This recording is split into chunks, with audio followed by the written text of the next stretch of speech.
여러분 잘 쉬셨습니까? 오늘 하루도 주님과 동행하는 믿음의 복된 날이 되어지기를 바랍니다. 오늘 이 시간 우리 교회에서 우리 영혼과 우리 가정과 우리 가족들 그리고 교회를 또 민족을 위해서 기도하는 우리 주의 백성들 위해 그리고 이 시간 깨어 일어나서 집에서 기도하고 있는 우리 교우들 또 집에서 쉬고 있는 우리 교우들 또 흩어져 있는 우리 자녀들 자녀 가정들 위해 하나님의 크신 은혜와 은총이 임하기를 바랍니다. 항상 우리가 그런 마음을 갖고 우리 교우들을 위해서 기도할 수 있는 귀한 시간들이 되어지기를 바랍니다. 제가 엊그제부터 그런 생각이 나더라고요. 우리 교우들을 이것은 목회자인 저희들도 마찬가지, 여러분 우리 교우들도 마찬가지. 특히 우리 목회자들에게는 우리 교우들을 위해서 기도하는 것, 교우들 대하는 것이 어떤 마음이어야 되는가? 저는 가족이어야 된다고 생각합니다. 가족, 믿음 안에서 가족. 그래서 무엇인가 할 때는 항상 어떤 생각 가지고 만나고 이야기하고 대해야 되냐? 가족. 가족이라고 생각하면 가족이면 이런 때 어떻게 하고 가족이면 어떻게 판단하고 가족이면 어떻게 마음을 해주고 또 같이 해주고 이 마음이 아마 주님께서 주신 우리 말씀이 마음이 아닌가 생각해 봅니다. 오늘 시편 23편에 있는 말씀 이제 오늘 마지막입니다. 마지막은 아니죠. 우리 계속 하지만 이번 새벽 기도 때 나눈 말씀 여러분도 이 말씀 은혜 나누고 있지만 저도 이번 시편 23편에 있는 말씀을 책을 놓고 공부하고 묵상하면서 참으로 귀한 말씀이고 우리들 항상 이 시편에 있는 23편에 있는 말씀은 우리에게 가장 구약에서 또 시편에서 가장 은혜스럽다고 하지만 항상 너무 익숙하기 때문에 우리 그냥 마음으로만 읽었던 눈으로만 읽었던 이 말씀을 우리 함께 묵상하면서 이 말씀이 주는 은혜에 좋은 도전을 받았어야 생각이 되어집니다. 마지막에 오늘 이 주신 말씀은 이 여호와의 집에 영원히 거하리라고 하는 이 마지막 시편 23편 1절서부터 6절까지 말씀을 하고 마지막에는 여호와의 집에 영원히 거하게 될 것입니다 라고 하는 이 말씀 맺는 말씀을 함께 나누도록 합니다. 우리 여행이라고 하는 것은 우리 인간의 삶의 여행이라고 하는 것은 여러 가지 좋은 곳을 보고 쉬기도 하고 그렇지만 이렇게 이해를 합니다. 여행이라고 하는 것은 집이 가장 좋고 편안한 곳이라고 하는 것을 깨닫기 위해서 나가는 것이다. 이렇게 이해를 하더라고요. 그렇지 않습니까? 우리 여행 어디 다른 지역에 가고 또 쉬러 간다고 하더라도 마치고 집에 돌아올 때 가장 기쁘지 않습니까? 그리고 가장 편안한 곳이 가정이구나 집이구나 항상 이런 마음을 가지고 오게 되어집니다. 아마 시편 23편을 썼던 이 다윗도 아마 그런 마음을 가지고 썼을 것이다. 옛날 목동 시절에 멀리 갔다가 또 때로는 한 계절을 밖에 나가 있다가 돌아오면서 가지고 있는 마음 이 피곤함이 있지만 집에 가면 쉴 수가 있고 집에 가면 편안함이 있다라고 하는 이 마음을 가지고 아마 이 시편 23편을 마무리하고 있는 것이 아닌가 생각이 되어집니다. 마지막 그런 거죠. 내가 밖에 살고 힘들고 어렵지만은 그런 여호와의 집에서 편안히 쉬게 될 것이라고 하는 이 소망 속에 살아가는 것. 언젠간 내가 하나님의 집에 여호와의 집에서 편히 쉴 것이라고 하는 이 마음을 가지고 그 삶을 살고 그 삶의 길을 걸어가고 삶을 마무리를 준비해 나가는 것. 그리고 영원한 집에 하나님의 집에 가면 목동이 자기 집에 가면 편안함 우리들 여행하고 집에 갈 때 편안함을 누리듯이 하나님의 집에 가는 것이 평안함이 되어지는 이런 복이 임하길 바라는 그 믿음의 고백이라고 할 수가 있습니다. 그렇기 때문에 우리의 인간의 죽음이라고 하는 것이 절대 저주와 절대 하나님의 우리에게 향하신 무슨 벌이 아니라 하나님께서 우리에게 주신 하나님의 영원한 세계로 가는 하나님의 영원한 세계에서 편안히 쉬게 될 것이라고 하는 이 소망을 주시는 주님의 은혜가 죽음이라는 거죠. 그래서 우리는 죽음을 맞이하면서 항상 그런 감사함 속에서, 기다림 속에서 우리는 죽음을 맞이해야 되는 것이다 라고 하는 이야기입니다. 사도 바울은 이 고린도 후서 4장에서 이렇게 이야기합니다. 우리가 잘 아는 말씀입니다. 그러므로 우리가 낙심하지 아니하노니 우리의 겉사람은 낡아지나 우리의 속사람은 날로 새로워지는도다. 이렇게 고백합니다. 우리가 낙심하지 아니하노니 우리의 겉사람은 낡아지나 우리의 속사람은 날로 새로워집니다. 이게 우리 믿는 자들의 진정한 고백이 되어야 되지 않겠습니까? 우리들은 시간이 하루가 간다는 것은 우리의 죽음으로 더 가까이 간다는 것이고, 우리의 몸이 이 죽음 자체가 저주가 아니기 때문에 우리의 몸 자체가 나이가 들어가는 거죠. 때로는 우리가 나이 들어감에 따라서 우리 몸에 대해서 아쉬움도 있고 때로는 마음 아픔도 있지만, 그러나 그게 하나님의 창조의 질서인데, 하나님 창조의 질서에 대해서 우리가 아쉬워하고 또 아쉬워하는 이런 삶이 아니라 그 삶 자체가 하나님 앞에 은혜고 감사가 되어지는, 젊었을 때의 감사가 있고 또 젊었을 때 아름다움이 있다고 한다면, 또 젊었을 때 사랑이 있다고 한다면 40대, 50대, 60대, 70대, 80대, 90대에 맞는 삶의 아름다움이고 성숙함이 있는 거 아니겠습니까? 그리고 그 성숙함 속에서 우리의 삶이 아름답다고 또는 하나님 앞에 감사하다고 고백하게 되어지는 것이죠. 이 사도 바울은 그렇게 고백합니다. 나는 낙심하지 않는다. 내 겉모습이 낡아져 가는 것, 내 겉모습도 그렇고 우리 힘도 당연히 약해지는 거 아닙니까? 우리의 힘이 그렇게 예전에는 그렇게 이야기를 많이 했는데, 나이가 들어서 죽으면 천국에 못 갈 사람이 없다. 이게 무슨 말인가 하면, 나이가 들어간 몸이 약해지기 때문에, 인간이 약해지면 교만함도 줄어들고, 교만함이 줄어들면서 그럼 누구를 의지하게 됩니까? 하나님을 의지하게 되어지기 때문에, 그래서 나이가 들어서 죽는 사람은 천국에 못 갈 자가 없다. 근데 요즘 너무 강해서, 너무 건강해서 하나님 잘 의지하지 않는다는 겁니다. 어쨌든 이 말씀을, 고린도 후서에 있는 말씀을, 우리 겉사람은 낡아지나 우리 속사람은 점점 더 새로워집니다. 새로워진다는 것은 더 성숙해져 가는 것입니다. 이 말씀을 할 때 이 사도 바울의 나이가 거의 60세에 가까웠다고 합니다. 이 고린도 후서가 쓰여질 때가 AD 57년 이 정도 된다고 하니까, 그러면 잘 따져보면 사도 바울의 나이들을 잘 따져보면은 이때 쓸 때가 한 60살 정도 되는데, 지금 60살이 아니고 옛날 60살이기 때문에 이것은 아주 노년입니다. 우리도 옛날에 환갑 60에 했던 이유가 그때 못 가시는 분이 많기 때문에 잔치했던 거 아닙니까? 마찬가지입니다. 옛날엔 더 수명이 짧았기 때문에, 아주 나이가 들었을 때입니다. 쉬운 말로 나이가 들어서 사도 바울도 스스로 급속히 나이가 늙어간다는 것을 느끼고 있었을 때, 사도 바울은 그렇게 고백한 거죠. 내 겉모습은 낡아져 가지만은 그러나 속사람은 날로 새로워집니다. 이것을 후회하지 않고 이것을 낙심하지 않습니다. 이 모든 일들이 하나님의 영광을 위한 것입니다 라고 하는 것이 사도 바울의 고백입니다. 그래서 이 사도 바울은 곳곳에서 영원한 하나님의 집을 고대하죠. 그리고 사모하게 되어집니다.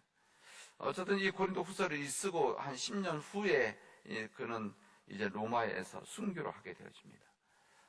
이 순교를 했던 이 사도 바울은 이 말씀을 쓰면서 하나님 나라에서 영원한 집을 바라보는 삶에 대한 이 말씀을 이렇게 고백을 하게 되는데, 겉사람은 낡아져 가지만 내 속사람은 새로워집니다.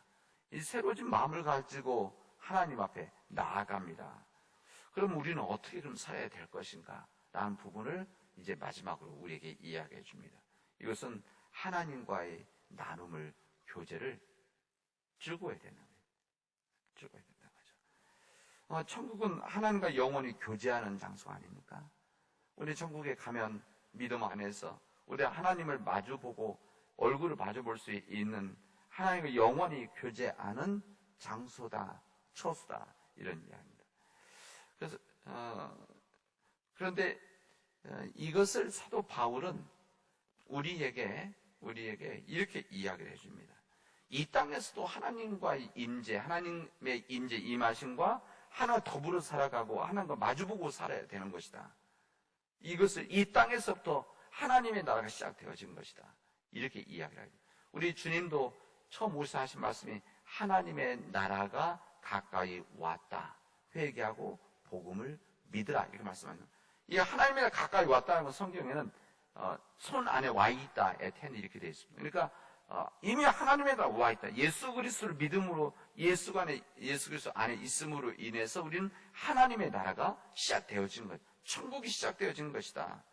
그래서 이 하나님의 인재를 사도 바울은 이렇게 이야기합니다. 우리가 이제는 거울로 보는 것 같이 희미하지만 그때는 얼굴과 얼굴 대하여 볼 것이요 이제는 내가 부분적으로 아나 그때는 주께서 나를 아신 것 같이 내가 온전히 알 것입니다. 이렇게 이야기합니다.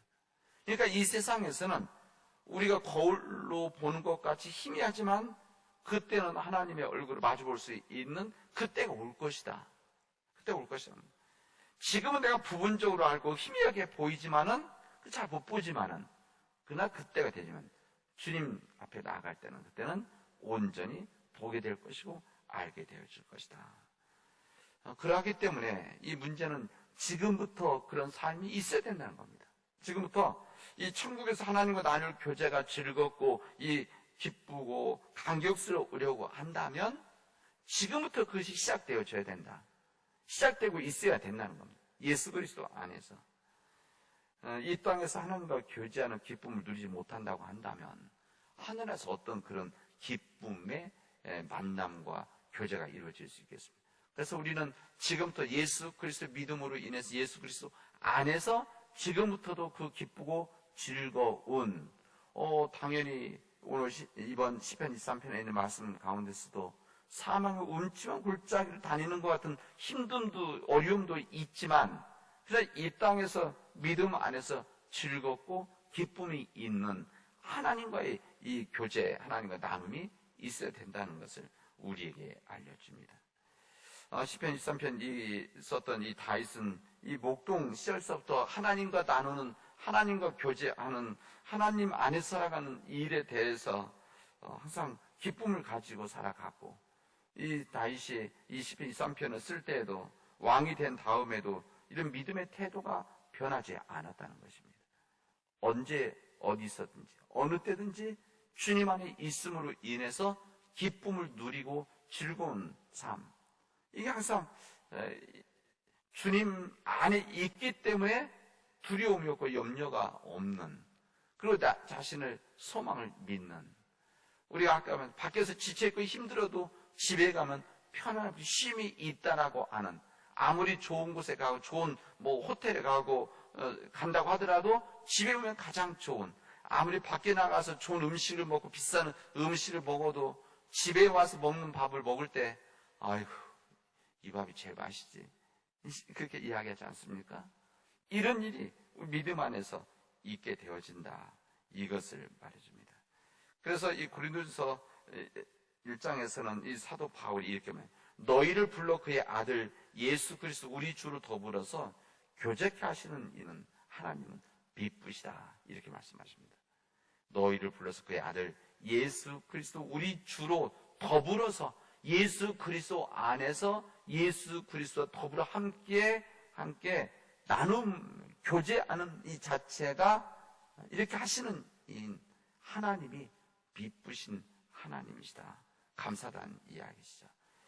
그래서 사도 바울은 이런 믿음 때문에, 이런 교제 때문에, 주님과 동행하는 이 삶 때문에 이 땅의 모든 환난도 이기고 승리할 수가 있었던 것입니다. 이 다윗도 이런 삶들을 거치고 이기고, 때로는 다윗도 쓰러지기도 하지만 그런 믿음 안에서 끝내는 하나님 안에서 복된 삶을 고백하는 삶이 이어지게 되어집니다. 사도 바울 표현대로면 이 겉사람은 육체는 늙어도 속사람 영혼이 날로 세워지는 거듭나는 인생이라고 하는 것이 바로 예수 그리스도 더불어 함께 교제를 누릴 때라는 것을 우리에게 말씀해 주십니다. 그런 천국은 우리가 경배해야 되는, 세세토록 경배해야 되는, 주님을 경배하듯이 주님의 전을 경배하는, 이 천국을 경배하는 삶이 우리 안에서 이루어진다는 것을 우리에게 또한 알려주시죠. 요한계시록에서 천국에 관한 모든 사람들이 창조주여 또한 우리를 인도하시는 우리 또한 구원자신 하나님을 세세토록 경배한다라고 요한계시록은 우리가 말씀하고 있지 않습니까? 그게 바로 예배하는 삶이다, 그런 이야기입니다. 그러니까 이런 기쁨의 영원한 하나님을 세세토록 경배하는, 예배하는 이런 기쁨의 삶이라고 하는 것은 처음 봤습니다. 지금부터 시작되어져야 되는 거예요. 하나님의 나라에서 시작되어진다는, 지금부터 시작되어져야 된다. 다윗도 자기 생전에 이런 성전에서 주님께 찬양하고 예배하는 것을 사모했던 아주 큰 사람이죠. 그래서 사도 바울은 자신이 예루살렘이 정착이 되어지고 나라가 세워지면서 그런 성전을 건축하고 싶어하는 마음이 있었습니다. 그러나 하나님께서 허락하지 않으시죠. 허락하지 않으시고 그 아들에게 이제 세우게 되어지는데, 이 하나님께서 허락하지 않았을 때 자기 아들 솔로몬이 그 일을 할 수 있도록 최선을 다해서 돕게 되어집니다. 그때 이 다윗은 시편에서 그렇게 이야기하죠. 내가 여호와께 바라는 한 가지 소원이죠, 소원. 내가 하나님께 바라는 한 가지 소원, 이것을 구하리니 내가 내 평생에 여호와의 집에 살면서 여호와의 아름다움을 바라보고 그의 성전에서 사모하는 것이다 라고 믿음의 고백을 합니다. 찬양이죠. 성전을 세우지 못했지만 그러나 예루살렘의 지성소라든지 이것은 있지 않았습니까? 그러나 성전을 세우고 싶은, 그래서 이 사도 바울이 이 다윗이 성전 건물을 지으려고 했던 것이 아니라 그가 진정 원했던 것은 하나님을 예배드리고 하나님을 만나고 싶은 그런 간절함이 있었던 것입니다. 그래서 이런 성전을 건축하려고 했던 것이죠. 그리고 그것이 이루어지지 못했을 때 그의 마음속에 내가 한 가지 바라는 정말 귀한 소원이라고 하는 것은 내가 내 평생에 여호와의 집에 살면서 여호와의 아름다움을 바라보고 하나님의 이 미쁘심을 바라보고 그의 성전에서 사모하는 것이다 고백했던 것입니다. 저는 우리 사랑하는 믿음의 교우들이 이 시편 23편의 말씀을 통해서 은혜를 받으면서 그럼 우리 마음속에 이런 마음을 가졌으면 좋겠습니다. 내 여러 가지 원하고 하고 싶은 거 여러 가지가 있지만 그러나 내가 진정으로 원하는 한 가지, 이것은 내가 평생에 여호와의 집에서 또 하나님의 백성이 있는 우리 교회에서, 우리 교회 공동체 속에서, 우리 교회 안에서 여호와의 아름다움을 바라보고 예배드리고, 이뿐만 아니라 하나님의 성전에서, 이 교회에서 그 하나님의 역사와 믿음의 사람들을 사모하는 것, 이것이 내 소원이 되게 해 주십시오. 이렇게 하나님께 간구하는 우리 백성들이 되시면 좋겠습니다. 내 평생에 하나님의 집에 살면서 여호와의 아름다움을 바라보고 그의 성전을 사모하는 그것이다 라고 믿음으로 고백하는 우리 사는 믿음의 교우들이 되어지기를 주님의 이름으로 축원하겠습니다. 기도합시다. 은혜가 풍성하신 하나님 감사합니다. 하나님께서 역사해 주셔서 우리로 하여금 믿음의 길을 걷게 하시고 믿음의 길을 통해서 예수 그리스도 안에서 더불어 살아나가는, 그래서 예수 그리스도 우리 주로 더불어서 살아가는 인도하시는 하나님이 미쁘심을 찬양하게 하고 그 미쁘신 하나님을 믿고 우리가 순종하게 하여 주시오니 감사합니다. 하나님, 그 믿음 안에서 우리가 여호와께 바라는 한 가지 소원, 내가 평생에 하나님의 집에서 살면서 여호와의 아름다움을 바라보고 주님의 성전에서 그런 삶을 사모하는 우리 믿음의 백성들이 되어지도록, 우리 사랑하는 교우들이 되어지도록 주님께서 도와 주시옵소서. 이 모든 말씀을 예수님의 이름으로 기도합니다. 합니다.